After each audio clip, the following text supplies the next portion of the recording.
What up, it's your Timmons here. Now, since this month I'm doing my reviews for horror movies because of October, here's a review for the second last horror film I'm going to review for.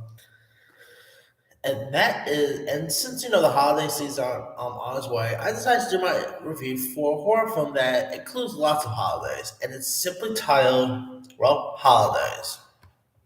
Now, Holidays is a horror anthology film where nine filmmakers present horror stories that revolve around Valentine's Day, St. Patrick's Day, Easter, Mother's Day, Father's Day, Halloween, Christmas, and New Year's Eve.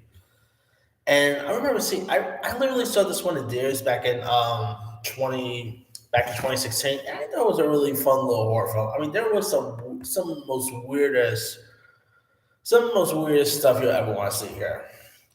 The first segment was Valentine's Day, which was written and directed by Kevin Clash and Dennis Widmeyer, where Maxine, is picked up by Heidi in the gym, and nearly drowns after being pushed off a diving board by her, and she is then rescued by her kind-hearted coach named Coach Rockwell, whom she has a crush on, and Rockwell is suffering from a heart condition and needs a transplant and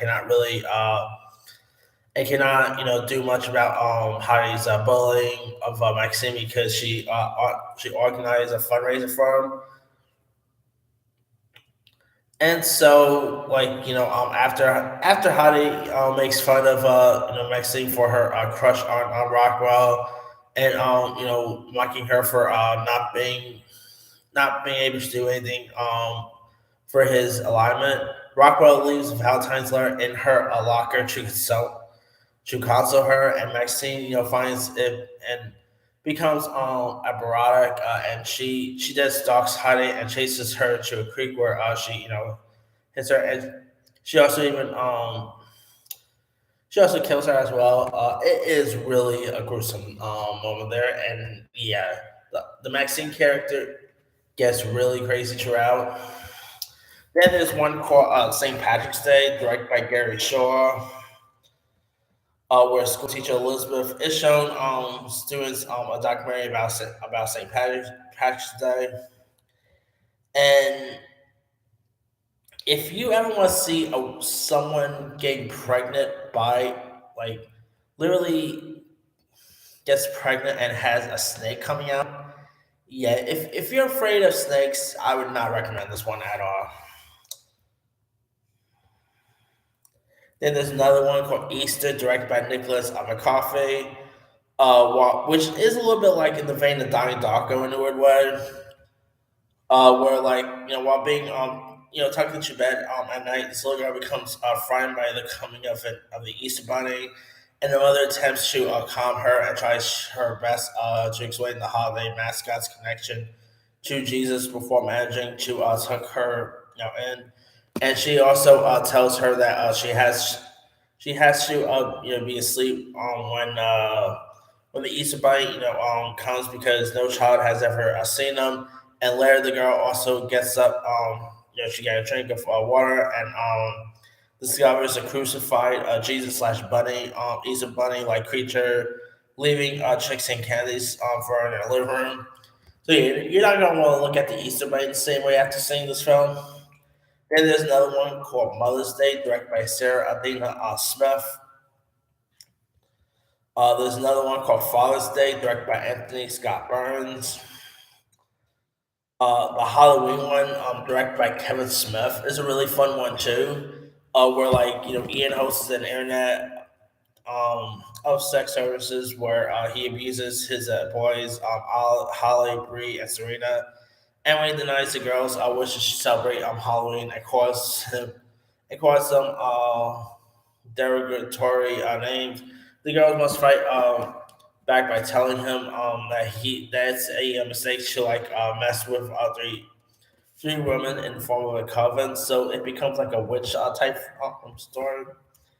Then there's another one called Christmas, which actually had Seth Green in it, directed by Scott Stewart, where Peter Gunnarsson is trying to buy virtual glasses called UV